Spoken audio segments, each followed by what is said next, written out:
Bom dia a todas e todos. Sejam muito bem-vindos e bem-vindas a mais um ICL Mercado Investimento. Bom dia para você que está nos assistindo pela Pop TV em Sobradinho e Porto Alegre. Hoje, segunda-feira, a gente já sabe que segunda-feira aqui no ICL Mercado é quase que nem horóscopo. A gente sempre faz aquela leitura de expectativa do mercado, mas ela sempre muda no final das contas. Então, a gente vai falar do quê? De termômetro da Bolsa, vamos falar do Focus, vamos dar um giro no fechamento da sexta-feira e eu vou cumprir a promessa para vocês de falar da pesquisa da indústria que saiu na semana passada. Mas antes de tudo isso, já vamos dar uma olhadinha na nossa agenda, porque ela está recheada, tem alguns pontos importantes e eu já vou passar isso para vocês. Então vamos lá.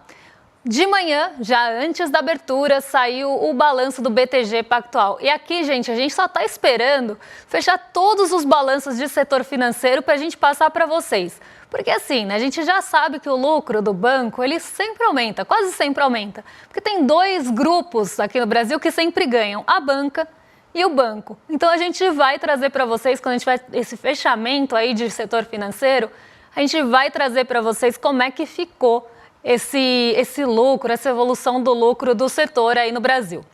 Mas seguindo na agenda, às 5 horas da manhã saiu o IPC de maio da primeira quadricemana. Às 8 horas, também aqui no Brasil, IGPM da primeira, também prévia, né? Não é o IGPM final, é o IGPM quase uma prévia mesmo, um termômetro do IGPM, que já é um termômetro, né? Então, é uma primeira leitura, eu diria. Saiu também relatório Focus semanal. Esse a gente vai trazer hoje tintim por tintim para vocês.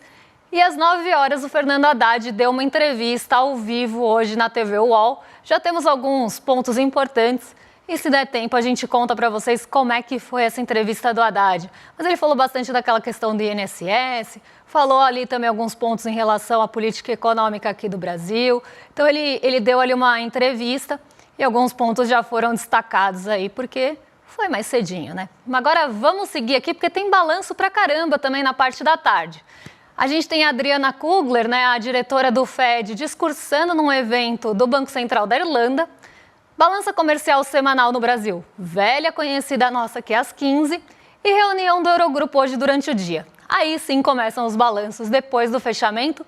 E hoje tem balanço importante. Então vamos lá, tem Hapvida, tem IRB, né? Então a IRB aí vai soltar o seu balanço também, seu resultado, mas hoje tem um balanço muito esperado aí que está na próxima página, que é o balanço da Petrobras. Está todo mundo esperando o balanço da Petrobras e da Itaúsa, né? A Itaúsa é a holding que controla o Itaú.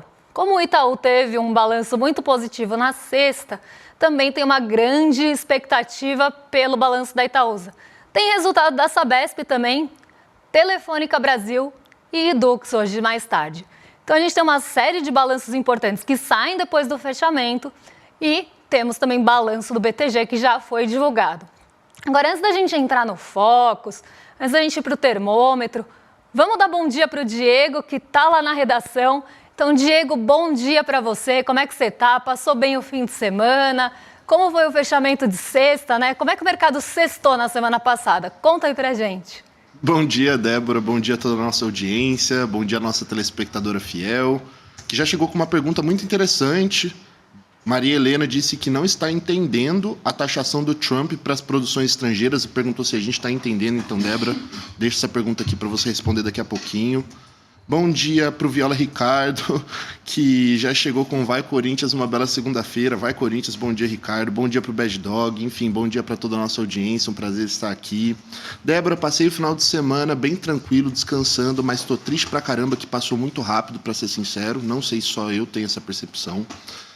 Mas, apesar do final de semana ter passado voando também tá a nossa Bolsa Brasileira, né? Voando, mas não tão alto também, né? O Ibovespa fechou a sexta-feira com uma alta de 0,21% aos 136.511,88 pontos, com um avanço de 279,98 pontos. Na semana, a Bolsa fechou com uma alta acumulada de 1,02%, sendo a quinta semana consecutiva no campo positivo. Já na seara corporativa, os nossos pesos pesados também tiveram um desempenho positivo. A Vale subiu 0,40% e a Petrobras, com o impulso do petróleo internacional, valorizou 0,65%. Também em sequência consecutiva, o dólar caiu pela segunda vez. A moeda estadunidense caiu 0,11%, cotada a R$ 5,65. Agora, falando de destaques, o grande destaque da sexta-feira no Brasilzão foi o IPCA, Débora. O índice, divulgado pelo IBGE às 9 horas da manhã, da sexta-feira, fechou o mês de abril com uma alta de 0,43%, após uma alta de 0,56% em março, com um destaque específico para o grupo de alimentação e bebidas, que exerceu o maior impacto na inflação. Agora, já no exterior, o destaque fica para o laranjinha e a sua cutucada na China, na véspera da reunião entre membros do governo dos Estados Unidos e da própria China, para tentar firmar um acordo ali em meio à guerra tarifária. Com isso, as bolsas dos Estados Unidos não se estaram muito felizes e fecharam, na sua maioria, no negativo.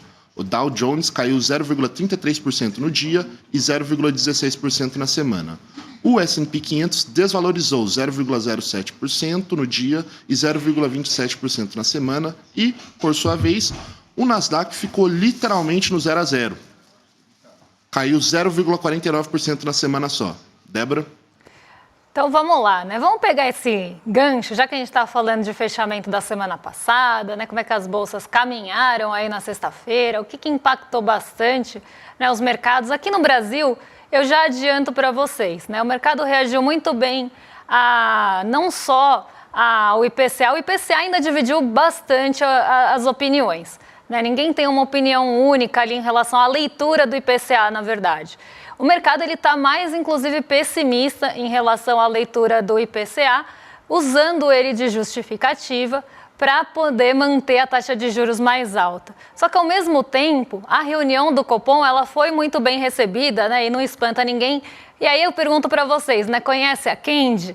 A quem diria que se você fizer a vontade do mercado, ele fica mais calminho? Pois é. Então, não a ata, né, porque a ata vai ser essa semana, mas a reunião do Copom, ela foi muito bem recebida, o comunicado foi muito bem recebido e o mercado começou a ter ali uma trégua nos juros futuros, no mercado de juros. Isso deu um bom impulso aqui para a nossa bolsa, isso deu um impulso também ali para as empresas mais sensíveis, mais cíclicas, que a gente chama. Empresas cíclicas são aquelas que têm uma sensibilidade maior a ciclos econômicos. Então, essas empresas, elas levaram o Ibovespa para frente. A gente teve o Itaú também com o seu resultado de lucro maior do que o trimestre do ano passado. Isso também deu um bom empurrão para a Bolsa, e o setor financeiro, que tem um peso bastante grande, também ajudou com isso. E a gente ainda teve um dia não negativo para as commodities, porque também as commodities têm um peso grande e se as commodities não estivessem bem, essa alta seria muito limitada ou até a gente poderia adentrar o terreno negativo. Não foi o que aconteceu. A gente teve um movimento otimista vindo de várias frentes e também lá de fora não teve nenhum ponto nessa guerra, nessa tensão comercial que pudesse fazer com que a Bolsa fosse ali para o terreno negativo. Então, um dia mais positivo na sexta, não tão positivo quanto na quinta, mas não dá para subir sempre naquela magnitude. Foi um dia que nem teve tantos ajustes assim, mas um dia positivo.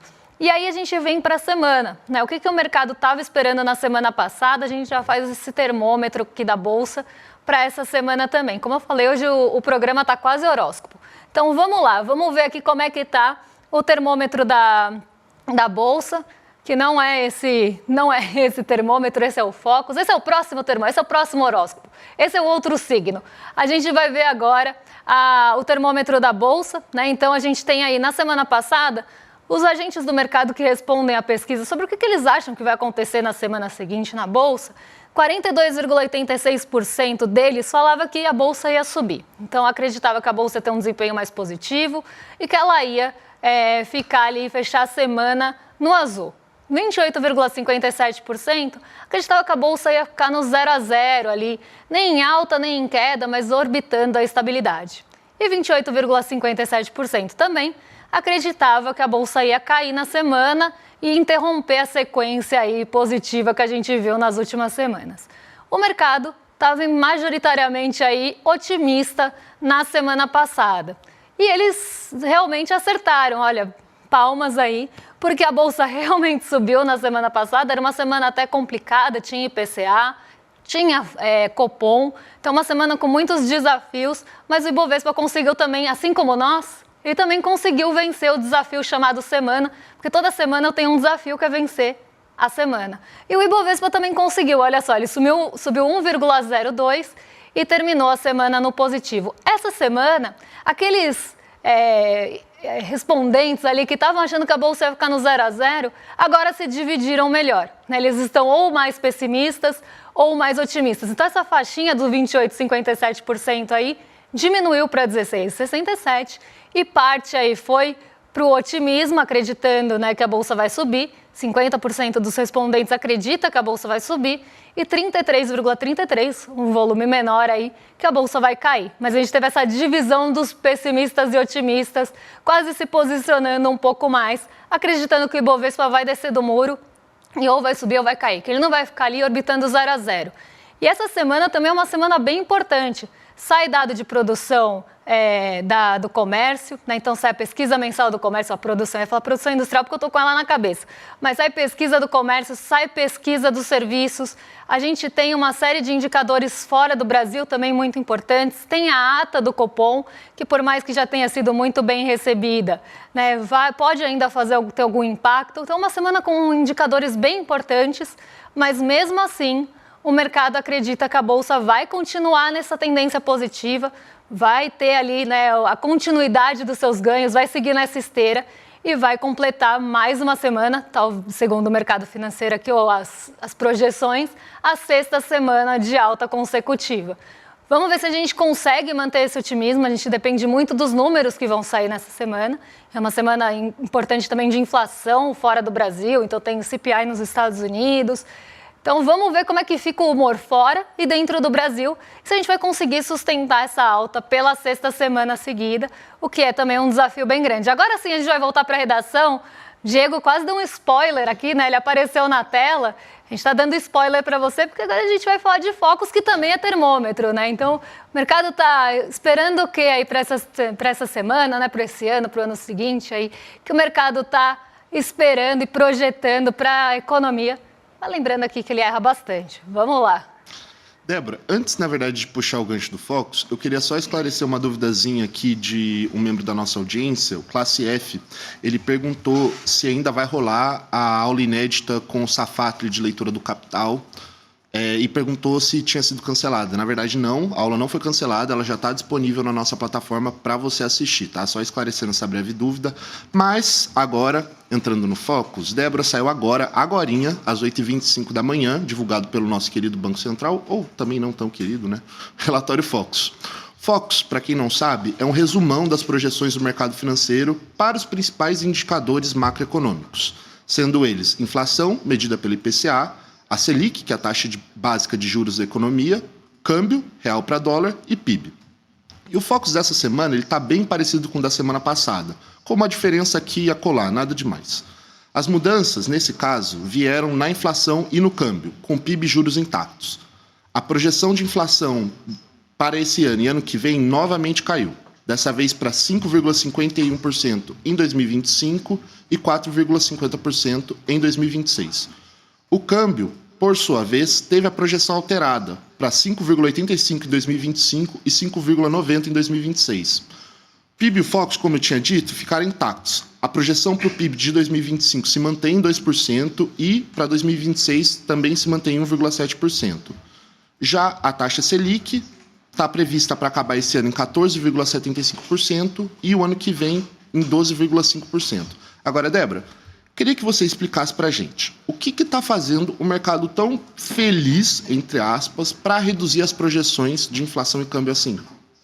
Vamos entender isso aí, tá? Então vamos ver o que, né? A gente já viu aí as projeções, mas vamos entender o que leva e que história o Focus está querendo contar. Porque o Focus ele sempre tenta contar uma história para a gente, ele tem uma lógica aqui, né? Então quando a gente vê projeção de IPCA, por exemplo, caindo, o mercado acredita, né, que os preços eles vão continuar pressionados a ponto de ficar acima da meta nesse ano, ou acima do teto da meta nesse ano, mas ele vem reduzindo essas projeções, né? Conforme a gente tem visto aí os focos saindo, semana após semana, vários relatórios diminuindo a inflação, isso acontece por alguns motivos, tá? E acho que o principal deles, que eu queria trazer aqui para vocês, é o mercado um pouco mais confiante na condução de política monetária do Banco Central. A gente tinha um mercado financeiro muito desconfiado da presidência do Gabriel Galípolo. Eu contei isso para vocês na semana passada, depois do comunicado, depois da super quarta, e que parece que teve uma mudança de direcionamento. O Galípolo está acenando um pouco mais para o mercado financeiro, não que ele não estivesse antes, porque ele, antes da presidência, ele já estava acenando bastante para o mercado, mas parece que isso deu uma intensificada nesses últimos dias. Em algumas reuniões, em alguns eventos que a gente teve ali com o mercado financeiro, Banco Central, teve Haddad também com o mercado financeiro, a gente viu um alinhamento e um aceno um pouco maior. Então, o que é esse alinhamento e esse aceno um pouco maior? O Galípolo falou ali com todas as letras, e eu critiquei isso na sexta-feira, que ele é o responsável pelas altas da taxa Selic, e isso não era uma herança da presidência anterior. O que ele está querendo falar com isso para o mercado? Que recado ele está querendo dar para o mercado? E por isso que aqui, gente, eu e o William Deluca, a gente pode dar a mão e perder a voz juntos, porque eu também estou ficando rouca aqui no programa, porque a gente estava no mesmo show ontem. Mas vamos lá, vamos continuar aqui, parênteses à parte. Por que é a bênção do mercado para o Copom? Porque o mercado, ele tinha essa desconfiança. E aí Galípolo começa a cada vez mais acenar e mostrar ali para o mercado que ele vai sim conduzir a política monetária da forma que o mercado espera. É a forma que a gente queria? Não. Mas é a forma que o mercado queria. Então, o que isso quer dizer? Quando ele fala que ele foi o responsável pelas altas da taxa Selic, ele está, inclusive, contradizendo ou indo contra uma parte do governo que falou que essas altas tinham sido pactuadas na presidência anterior. E aí, até tentando se esquivar um pouco de críticas. Mas o que o Galípolo está querendo falar? Olha como eu sou independente aqui. Por mais que o governo fale ali que é da presidência do Banco Central anterior, a minha independência, olha só, eu que subi Selic, eu que sou responsável por isso, querendo dar um recado para o mercado de alinhamento aos interesses também do mercado financeiro. Quando ele fala isso, é esse recado que ele está dando, ele está falando para o mercado, ele não está falando para mim, para você ou para qualquer outra pessoa que possa estar ouvindo, ele está falando para o mercado financeiro que responde também a isso no relatório Focus e nos juros futuros. E até tem uma pergunta muito boa aqui da audiência, eu vou tentar responder junto aqui com a minha explicação. Então ele mostra esse posicionamento e dá algumas, fala ali nas falas dele, alguns pontos, aborda alguns tópicos que também levam a isso. Por exemplo, a gente vai levar a inflação para a meta, essa é a prioridade. A inflação ela vai para a meta, a gente vai analisar ali os principais pontos macroeconômicos, mas vai levar essa inflação para a meta porque esse é o objetivo do Banco Central. Quando o Banco Central fala que o objetivo dele é levar a inflação para a meta, o mercado já liga a anteninha ali. Bom, ele está falando de condução de política monetária com juros. E ele, por mais que o Banco Central tenha outros compromissos, com questões econômicas, com indicadores econômicos, com a manutenção ali de algumas questões econômicas, nesse caso ele está priorizando a inflação para a meta. E o que o mercado entende com isso? Juros altos. Juros altos por um período maior, pelo menos. Não que vão ter novas altas, mas que os juros, pelo menos nesse patamar de 14,75, vai ficar por algum tempo. E aí o mercado vê que o Galípolo está comprometido com o combate da inflação, em tese, superficialmente, mas também está comprometido e alinhado com os interesses do mercado. E aí o mercado começa a dar a bênção para o Galípolo. Então, no começo, as expectativas ali da inflação, elas estavam bem ali voláteis, Elas mudavam muito, a gente viu algumas expectativas para a inflação, quando a gente abre o Focus a gente não sabe quem respondeu, mas quando a gente vê máxima, mínima, tinha expectativa de inflação lá nas alturas. Isso era um recado falando, olha, a gente não confia em você. A gente não acha que você vai levar a inflação para a meta, porque a gente não acha que você vai ser independente, porque a gente não acha que você vai ter esse compromisso do jeito que a gente espera com a inflação. Não é nem como, mas do jeito que se espera. E aí, o Galípolo, dando essas declarações, esses pronunciamentos, mostra que ele sim está alinhado também ao interesse do mercado e um grande aceno. E aí o mercado começa a responder. Se ele está alinhado, então agora a gente vai começar a baixar um pouco a projeção do IPCA, A gente, inclusive, aceita 14,75% de juros, então sai de 15% para 14,75%. E o dólar aqui é outra história, né? O dólar, ele acaba sendo sempre ali mais projetado, perto do valor que está sendo negociado à vista, porque dólar é uma variável muito difícil de se prever. Então, o dólar está sempre ali orbitando um pouquinho acima do que ele está no à vista. Só que o dólar também impacta a inflação. E se o mercado acredita que o dólar vai cair, a inflação também, em tese, cairia um pouco por conta do dólar. E por que o dólar também vai cair? Porque a Selic está tão alta que vai entrar um monte de recurso especulativo aqui para tentar ganhar nessa taxa de juros, que é a terceira maior do mundo. A gente está atrás da Rússia e da Turquia. A Rússia com uma série de sanções e a Turquia com uma inflação galopante. Então, entre as três opções, onde o recurso especulativo vai buscar ganho? Ele vai buscar ganho no Brasil. E aí entra dinheiro estrangeiro aqui, isso baixa o dólar e tem efeito na inflação. Então, a gente tem dois pontos aqui. Esse que tem sim uma ligação, né, dentro do que o mercado vê como possibilidade, e a gente ainda tem essa bênção aí do mercado para o Galípolo, que agora que ele começou a falar um pouco mais a língua e deu mais acenos para o mercado financeiro, o mercado está mais calmo, e aí sim joga um pouco a expectativa da inflação para baixo e fala, a gente aceita 14,75 até o fim desse ano, pelo menos na mediana. Caso isso mude, a pressão vai aparecer no Focus, mas aqui é um recado.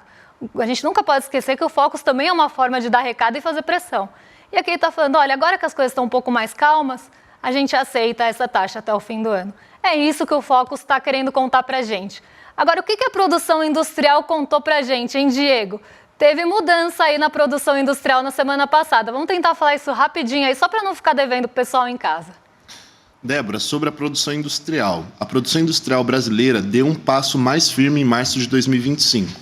A indústria cresceu 1,2% em relação a fevereiro, já com os ajustes sazonais feitos, levando em conta as diferenças de calendário e outros detalhes técnicos. Foi a maior variação desde junho de 2024. E se a gente comparar com março do ano passado, aí o avanço foi de 3,1%. O setor industrial ganhou fôlego, mas está longe de ser uma arrancada espetacular. Ainda assim, no cenário atual, é um resultado que chama atenção. Débora? Vamos lá, vamos entender o que aconteceu aí nessa produção industrial, né? Essa alta de 1,2%, até surpreendente, né? Chocante essa alta aí, porque não era o que se esperava. E realmente não era o que se esperava, justamente porque a gente tem uma taxa Selic muito alta. Mas aqui tem alguns pontos que já começam a chamar a atenção. Primeiro, que a produção industrial ela não foi homogênea.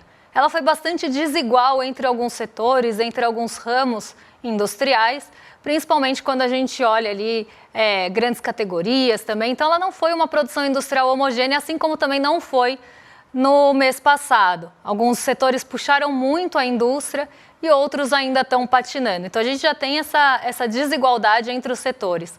Mas mais que isso, né, esse mês de março, né, que é o que a gente está olhando aí na produção industrial, vem depois de fevereiro, que é um mês que tem alguns setores da indústria que tem feriados, que diminuem a produção, inclusive, que tem menos dias úteis, já, né, fevereiro já é um mês menor, mas com menos dias úteis também contando aí com esse impacto na produção industrial. E aí, em março, essa produção retoma quase ali a todo vapor. Então, por exemplo, um setor que aconteceu isso no mês passado, sofreu ali por uma pausa na produção e agora volta, e aí com a base de comparação é muito ruim, no mensal ele tem um salto, é o setor farmacêutico. Então, esse é um exemplo que a gente pode pegar aí dessa contagem de dias desfavorável de fevereiro, que acaba compensando no mês de março, e aí sim, no mês a mês, a gente vê esse salto de alguns ramos. Mas já vamos passar aqui para os ramos, até para a gente entender quem que puxou a produção industrial,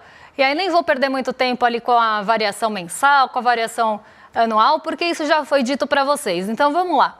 Na variação mensal, os alimentos caíram, mas ainda no acumulado estão no positivo, bem ali perto do zero, mas estão no positivo. Um ponto que eu acho que vale a pena chamar a atenção, os produtos farmacêuticos, como eu estava dizendo, tiveram uma alta muito expressiva, justamente porque saem de uma base de comparação ruim no mês passado. E esse é um setor que sofre com essa mudança aí de dias e pausa na produção. O setor de metalurgia, destaque negativo aí, Esse sim acende um alerta, né, porque a gente vai explicar daqui a pouquinho, se der tempo, nas grandes categorias. Eu vou aproveitar para explicar os dois juntos. Agora, móveis. Né, se a gente pegar aqui máquinas e equipamentos, móveis e veículos, tiveram uma alta bastante grande no mês de março. E isso é até surpreendente porque são setores que normalmente sofrem com a taxa de juros, porque são setores que dependem de crédito para vender. E ninguém quer formar estoque, porque a produção industrial acontece, se forma um estoque ali, se você não desova esse estoque, se as empresas não compram esse estoque que foi formado ali nos itens industriais, a indústria vai começar a desacelerar. Mas não é o que está mostrando aqui a produção de março. Então, tem alguns pontos, né, que chamaram bastante a atenção, justamente por serem ramos e atividades mais ligadas à taxa de juros e que, por mais que a gente tenha essa taxa de juros alta, dificuldade do crédito e todos esses pontos que normalmente vão afetar esses setores, eles conseguiram ter uma produção maior. Então, ainda há uma expectativa que tenha demanda por esses produtos, porque senão não ia ter produção industrial. Né? Se não vai ter demanda, quem que vai produzir para ficar lá parado? Não vai. Então, provavelmente já tem ali esse destino. Agora, quando a gente olha as grandes categorias, e era aqui que eu queria chegar, a gente consegue ver o que eu estava falando da metalurgia, porque a metalurgia ela também é um termômetro, né? Um termômetro ali de um bem que é usado normalmente na fabricação de outros bens ou em infraestrutura, então ela acaba sendo um termômetro para o restante. Vamos passar aí para as grandes categorias, para o pessoal de casa acompanhar aqui o que eu estou falando, porque os bens de capital, o que são bens de capital? São bens que produzem outros bens. Por mais que eles estejam com acumulado em 12 meses positivo, ainda e bem positivo, né, 10,8, no mês eles caíram, e caíram junto com a metalurgia. E aí o que isso mostra para a gente? Que provavelmente a parte de investimento da produção industrial, então bens que vão produzir outros bens para continuar essa produção industrial crescendo, já começa a ter um pé no freio. E aí a gente pode ter essa desaceleração no médio prazo, médio e longo prazo. A indústria geral, como a gente já falou, subiu 1,2%. Os bens de consumo, né, aqueles bens consumidos ali, né, dia a dia, mas do nosso cotidiano, subiram 3,2%. Entre os bens de consumo, os duráveis subiram 3,8%, também aqui um ponto importante, porque bens duráveis normalmente são mais dependentes de crédito também, então bem durável... Exemplo aqui, televisão, geladeira, né, são esses bens mais caros também. E eles continuaram com uma produção grande nesse mês. E os consumos semiduráveis e não duráveis, que são esses sim do mais do dia a dia, eles também subiram 2,4%. Os intermediários, que fazem parte às vezes da cadeia, né, do intermédio ali da cadeia dos outros bens, subiu 0,3% só. Mas o que eu queria chamar a atenção aqui é para o bens de capital, que caiu, então bens que produzem outros bens. Para continuar essa alta da indústria, começou já a desacelerar e a metalurgia também, acendendo um sinal de alerta para os próximos meses. Mas ainda, no curto prazo, a produção industrial está respondendo do jeito que dá. Mas a gente nunca pode esquecer que a gente veio de vários meses de estagnação ou de queda da indústria. E isso também pesa quando a gente vai fazer a avaliação mensal, porque a base de comparação também é baixa.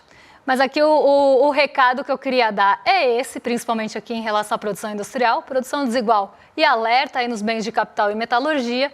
E outro recado que eu quero dar para vocês é para vocês se inscreverem aí pelo link do iclmercado.com.br para assistir a aula da segunda turma da nossa pós com o Gessé Souza, e a aula vai ser Porque as Elites Odeiam o Povo Brasileiro, uma aula magna, então a aula que vai abrir essa segunda turma da pós, que vai ser aberta para todo mundo, desde que você se inscreva para conseguir o seu link de acesso. Então entra aí em iclmercado.com.br para garantir sua vaga. Falta só 3 dias, então daqui a pouquinho você já vai conseguir essa aula que é na quinta às 8 horas. Estou falando aí de alta da indústria, alta daqui, alta dali, alta da bolsa, e aí a gente fala essas coisas, né? Mas essa aula imperdível aí na quinta às 8 horas. E agora também o que está imperdível é o Rolê ICL, que fica na sequência aí com vocês. Então, na esteira do mercado já tem rolê. Não tem jeito melhor de começar segunda-feira com o William Deluca e Guga Noblat, mais que excelente companhia. E a gente volta amanhã para trazer os principais assuntos que mexem com o seu bolso, com a nossa bolsa e com as nossas vidas. Um beijão e até lá, pessoal. Aí, se liga nessa que eu vou te contar. A maior parte das pessoas que vem nas minhas redes sociais me criticar, dando um monte de aula sobre como é que o Brasil tinha que ser e falando mal do povo trabalhador, dizendo que o povinho do Brasil não vale nada. Quando eu entro no perfil dos caras, sabe onde é que os caras moram? Em Miami, em Portugal, em outros países. Não moram no Brasil. E adoram falar mal do povo brasileiro. De onde vem esse ódio da elite brasileira em relação ao povo? Esse é o tema da aula inaugural da nova turma de pós-graduação do ICL junto com a FESP São Paulo. E quem vai nos dar essa aula vai ser Gessé Souza, um dos maiores sociólogos do Brasil. No dia 15 de maio, uma quinta-feira, às 8 horas da noite, se inscreve agora e vamos junto participar dessa aula tão importante.